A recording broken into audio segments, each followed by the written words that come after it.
Coucou les copains! Voici les découvertes que j'ai réalisées durant cette première semaine à Sydney. Enjoy!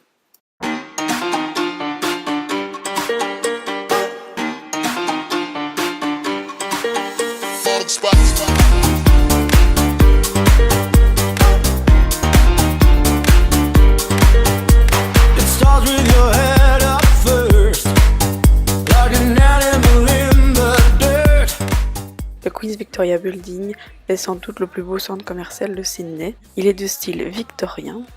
Construit en l'honneur de la reine Victoria, elle n'y a jamais mis les pieds.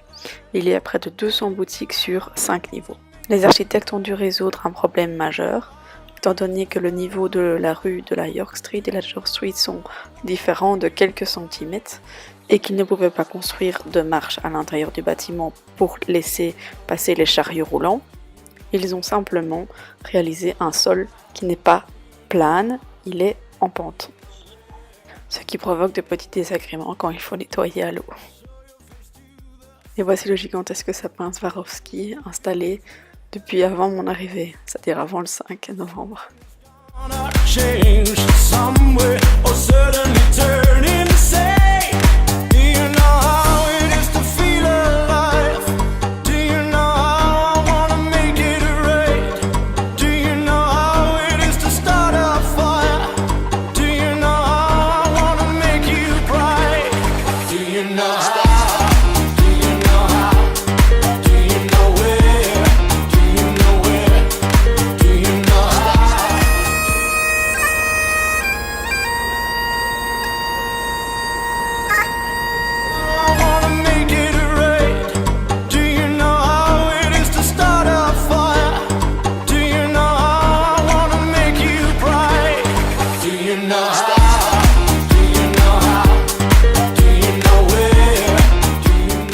Cet arbre est un jacaranda, on en trouve partout dans la région.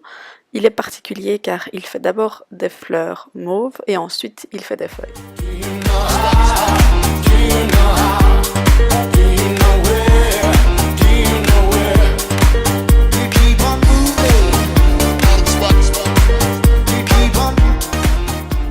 Quand les colons arrivèrent, ils laissèrent la partie ouest de la ville pour les prisonniers anglais qu'ils avaient amenés pour construire la ville de Sydney. Ce quartier s'appelle The Rocks.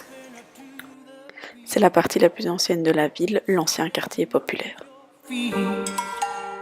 It's easier if you learn, baby, there's something inside you burn.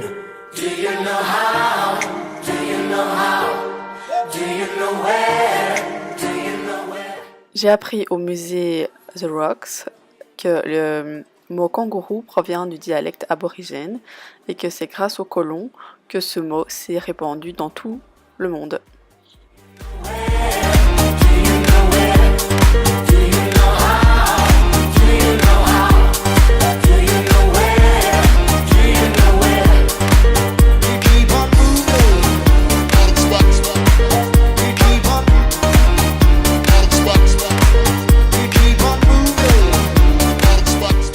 Circular Quay s'appelait à l'origine Semi-Circular Quay et était le principal port de Sydney.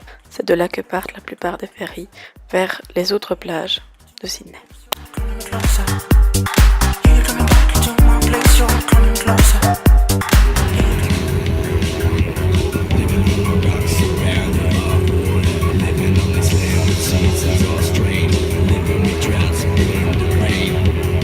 La Bourke Bridge a nécessité 7 ans de travaux. Il a été inauguré en 1932. Il a nécessité 1400 ouvriers pour sa construction. Il y avait une équipe d'ouvriers sur chaque rive qui travaillait à rejoindre l'autre moitié du pont.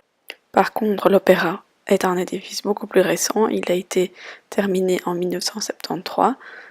Son architecte est danois et il s'est inspiré de voiles gonflées d'un bateau pour imaginer son édifice.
Et Lulu, elle pense à tout, tu sais.